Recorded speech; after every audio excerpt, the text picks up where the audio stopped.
Welcome to your Time Management Revolution. This is Time Management Fixer Helene Segura. In today's episode, I'll be sharing a previously recorded interview during which we're discussing time management and mind management. Enjoy!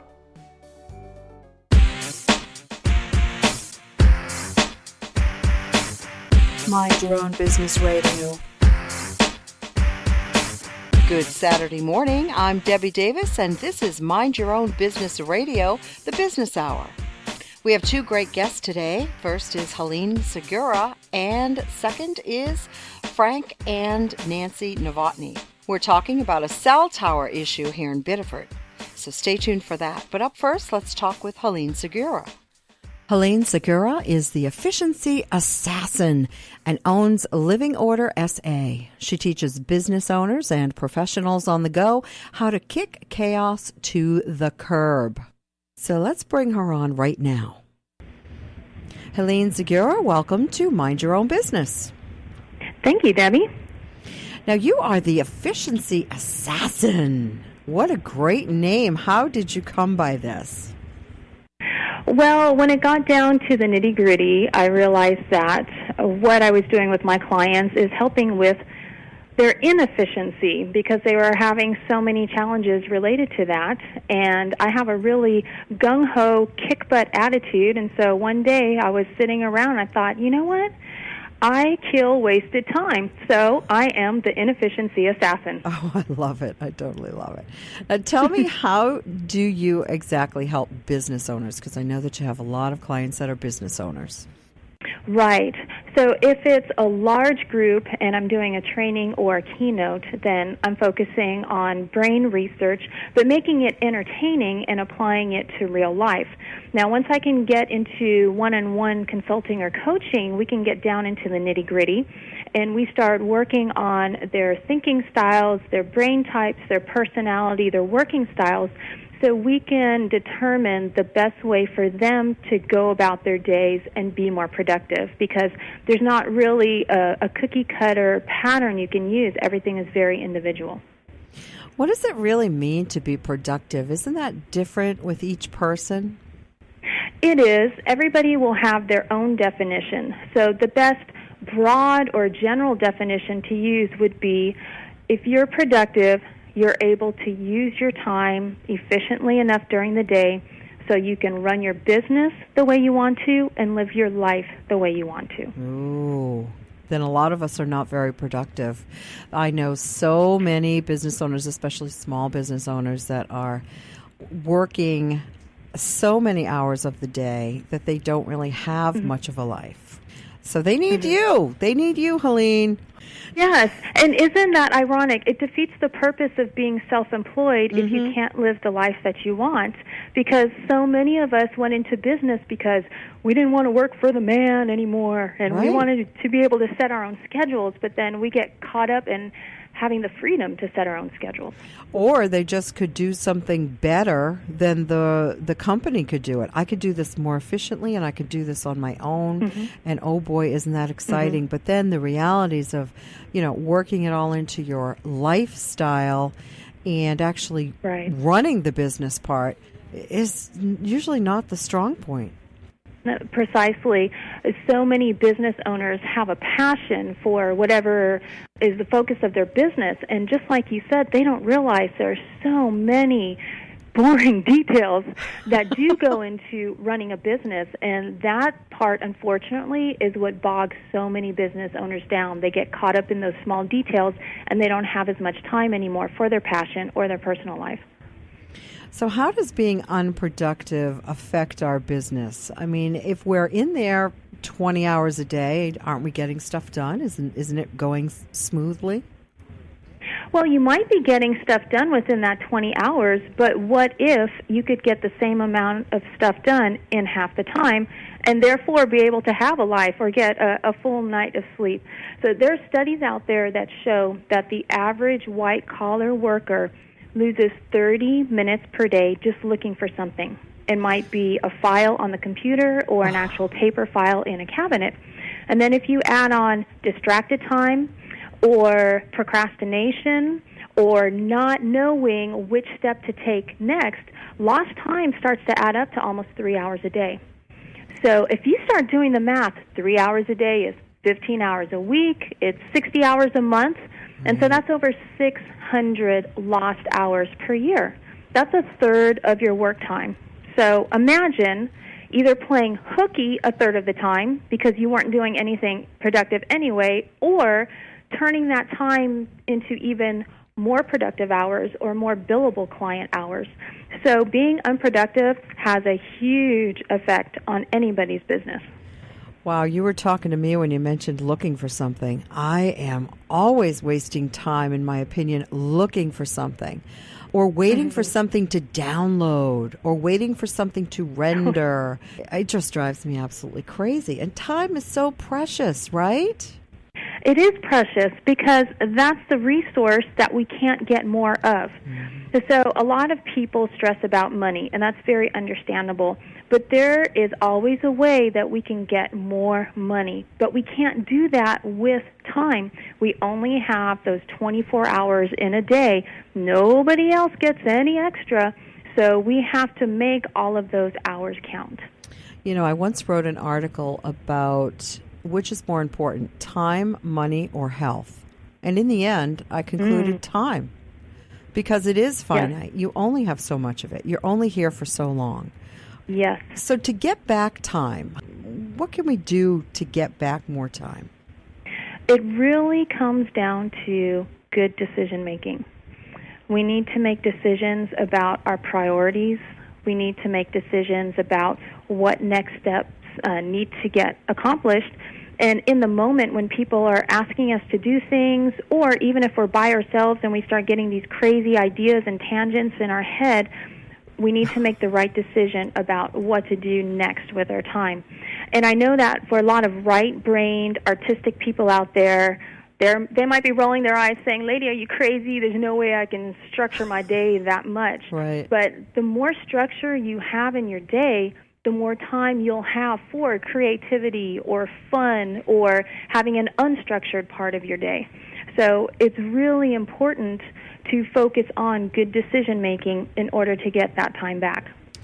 Wow, those are such good words. I know as an entrepreneur, it is hard. Sometimes you're sitting there working, or you're doing some research on a current project, and it brings about new information, and boom, an idea, a light bulb goes off. Hey, what if I blah, blah, blah? And then you're off on another tangent, and an hour later, you're like, oh, gee, I got to get back to work. It's crazy. Right. So it comes down to having that focus, and if you know you do that often, either setting a timer to remind you, I'm supposed to stay focused on this, and the timer might be set for maybe 10 or 15 minutes, or if you know that you're constantly thinking of all these grand ideas, make sure that you have a spot where you can capture those ideas when they enter your head, but then you go back to the project that you're working on so you don't get dragged off task. Oh, that's a great idea. Like a little notebook or micro cassette recorder or something like that. Right, and if you're digital, it could be your phone, and so you have an area where you can capture your notes. Evernote is a great place for capturing ideas, or even just on a Word document on your laptop, just a place where you can do a brain dump, get it out of your head, and then go back to your focused task. We are talking with Helene Segura. She's the efficiency assassin. Tell me, what is the number one challenge your clients face? So most of my clients actually call me because they think that their biggest challenge is either paper management or data management, email management on their computers. But when we start talking, we figure out the source of their issues is actually time management. And especially for entrepreneurs, it goes back to time, which goes back to decision making. And so that time factor. So for all the business owners out there, you need to know that you're not alone if you always feel like you're in this time crunch. But that is the number one challenge. Business owners feel like They need to spend so much time in the day on their business, otherwise they're not making money, and then they go home with guilt because they haven't been able to spend as much time with their families. Or if they are working out of their house, even though they're physically present, they're not mentally and emotionally present in spending time with their families, and so that bothers them too. And so at most points during the day, they're not feeling good at all. And so it goes back to time management. That is the main challenge. Okay, so your second book is called Roadmap to Getting Organized. Discover your thinking, learning, and working styles to get your life back on track. What inspired you to write this book? Well, I was sitting on the back porch one day with an adult beverage and just wondering, what's the common denominator amongst all of my clients? And then it hit me. They were missing stage 3 in the 5 stages of change. So in psychology, the 5 stages of change are pre-contemplation, where you don't even realize you have a challenge, but everybody else around you notices it. The second stage is contemplation, where you start realizing, hey, you know what? I think I might have a little problem. I might do a little research here to see whether or not it's worth it if I try to change. Stage 3 is when you plan your attack based on all of your research. Stage 4 is acting on your plan, and stage 5 is maintenance. So you've gone through your plan, now you're doing well, you just need to keep up with it. So many of my clients were skipping stage 3. So they went from stage 2 of doing research to stage 4 of acting on it, and because they didn't make a plan, they were faltering. And that's why they called me and they said, I know what I need to do, but I just can't get organized. I just can't be more productive. So that's how the book was birthed. It is taking the reader through stage 3. It's what an organized person naturally thinks of because the brain is wired that way, and it takes you through all of those processes you need to have in order to create a plan and be successful with being more productive. Well, it's a fascinating read. You've got us totally involved in the book. It's very integrative. And let's go into some of it right now. You've got learning styles, because I think that a lot of us learn in different ways, and we don't even know what way we learn best sometimes. So let's go through some of these learning styles. The first one is visual. Talk to me about visual. So visual, auditory, and kinesthetic, those are the 3 basic learning styles. And if you do any research on learning styles, you'll see some forms that have 8 different styles, some have up to 20, and so that's really nitpicking in all of the different categories. But the 3 basics are visual, kinesthetic, and auditory. So visual, the first one you asked about, that's where your intake is literally through your eyes. And so you can read a book, and visually you're going to go to the pictures instead of the words in order to learn.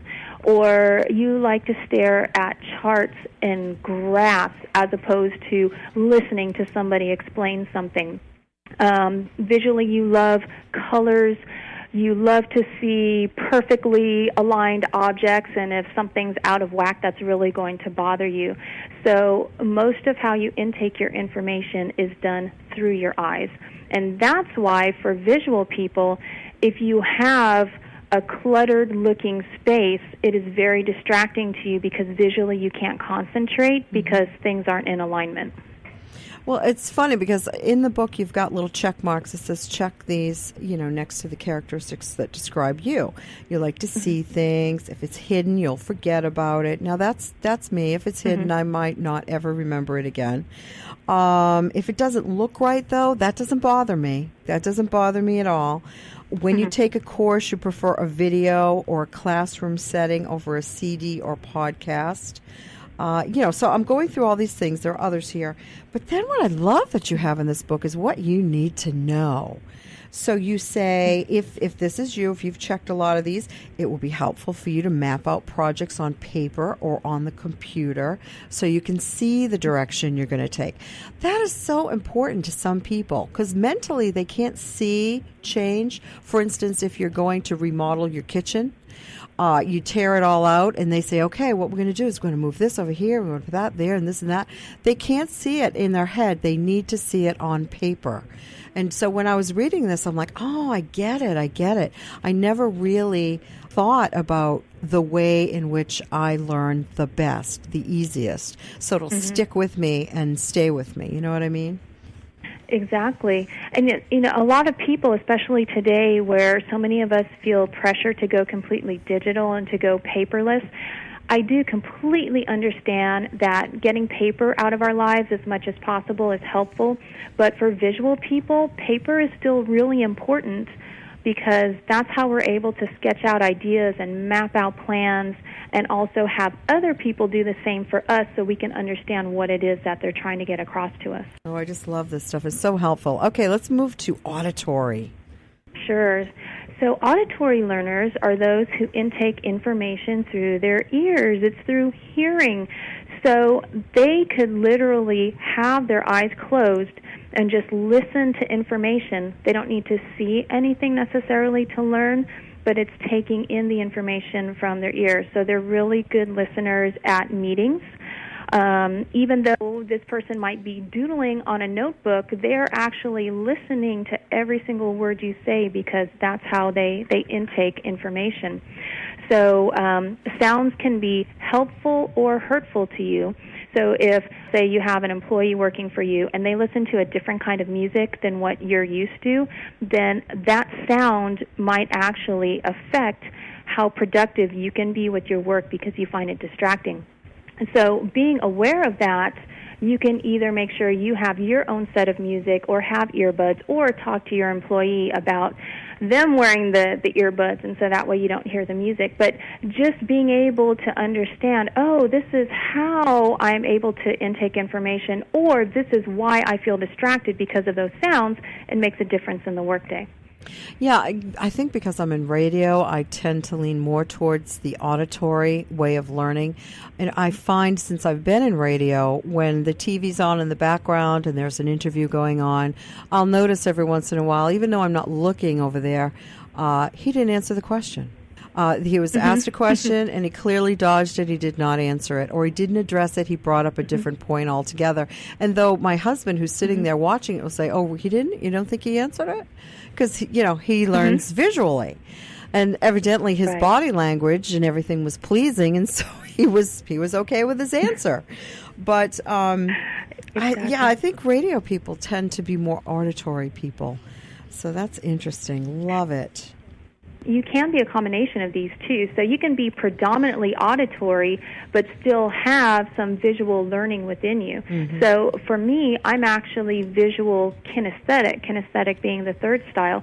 So I'm higher in visual and I'm medium in kinesthetic, which means I like to do hands-on and be able to touch things and build models and things like that, and lowest on auditory. So because I know I'm so low on auditory, I know that my attention and focus has to be on my A game if I'm doing anything that's auditory.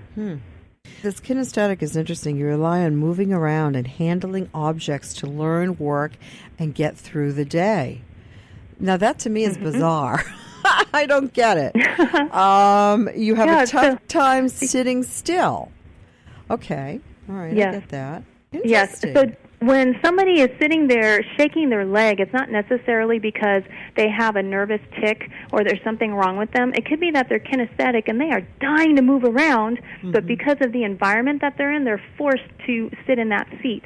Or a kinesthetic person might be the drummer who's sitting near you who has that pen or pencil and is tapping it constantly and driving the auditory person nuts. Yes. And so kinesthetic folks need to have something in their hands. That's how they function. And so they might draw, they might fold up a piece of paper during a meeting, and the planner of the meeting might think, wow, that's really rude. They're making paper airplanes while I'm trying to get this information across. But that kinesthetic person is keeping their hands busy while they're intaking the information so they can still be learning. And so As a business owner, if you have employees, it's really important to not only know your styles, but also your employee styles. That way you better understand why they do what they do, and you'll probably be a lot more forgiving because you'll say, oh, that's why you are the way you are. You have this learning style. Well, this helps with children as well. You know what I mean? If you've got kids, and you're like, why is he always not paying attention? Now I understand. He's a kinesthetic learner. Oh, my gosh. I see one of my grandchildren in here so well. Well, I got to tell you then, your book is very kinesthetic. It's very interactive. It gives you something to hold, something to do, something to look for. Mm-hmm. The name of the book is Roadmap to Get Organized. Discover your thinking, learning, and working styles to get your life back on track. And we're talking with Helene Segura. Helene, let us jump over to solo versus social, which I find fascinating. Sure.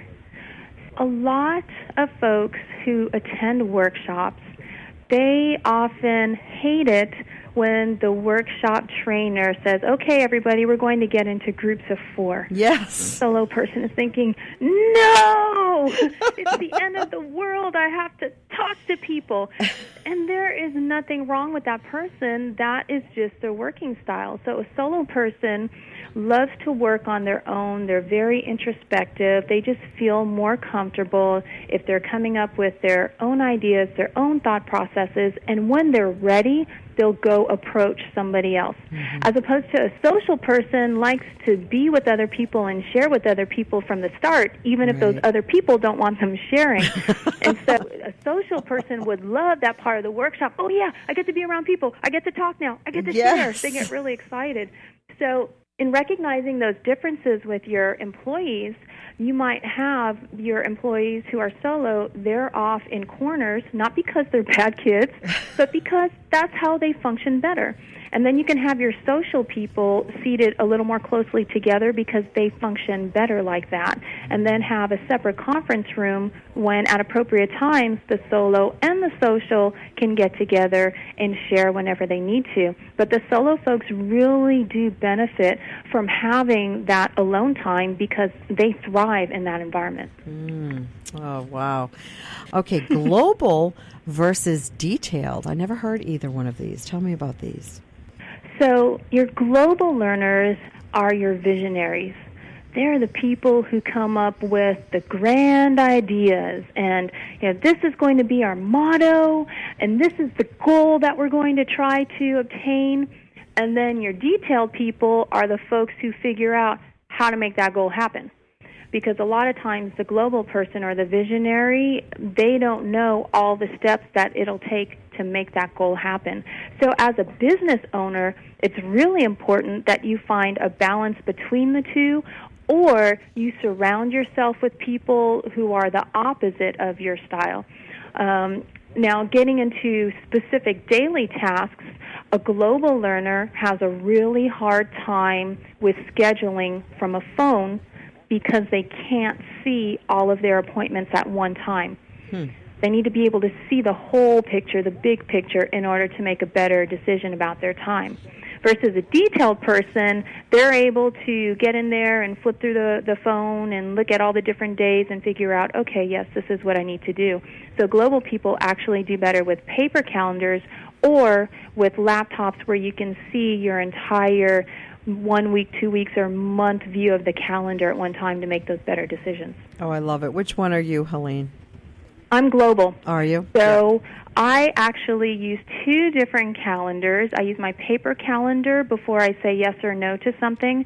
And then for scheduling purposes, since I have an assistant, I also have a digital calendar. So that's how we keep track of everything I have on there. Fantastic. Okay, now the last one here is active versus reflective. Tell me about these. A reflective person is going to research and research and research and analysis research. Paralysis, right? Yes. There is never an end to it. They need to put so much thought into it because they're really worried about what first step should I take? What if it's not the right one? What if it doesn't go well? Versus an active person, they just want to jump in and do stuff. They're not going to take the time to plan, friend. I'm going to jump in there. Yeah. I tend to be active instead of reflective. I know what I want to do. Okay, here's how we start. All right, go. And then as problems arise, we'll deal with them. Now, does that always work well? No, but it is more fun, I think.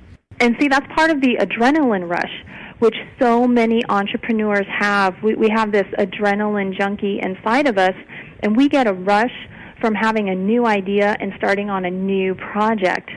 And what we need to learn how to do is transfer that rush to actual project completion, because a lot of entrepreneurs leave their projects incomplete because the rush is over once they've started it.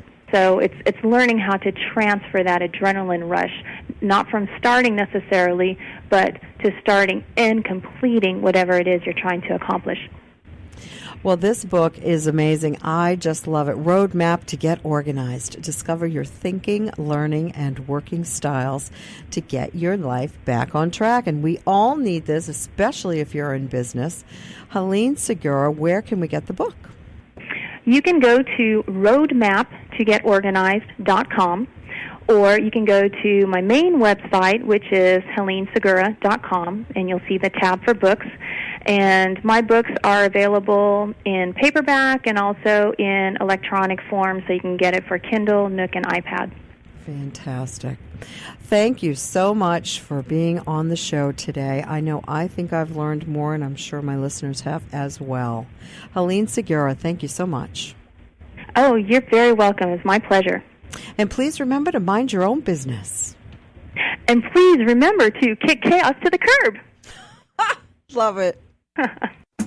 Don't go away. There's more. Mind Your Own Business Radio on News Talk WLOB. WLOBradio.com. Mind your own business, Mr. Spock.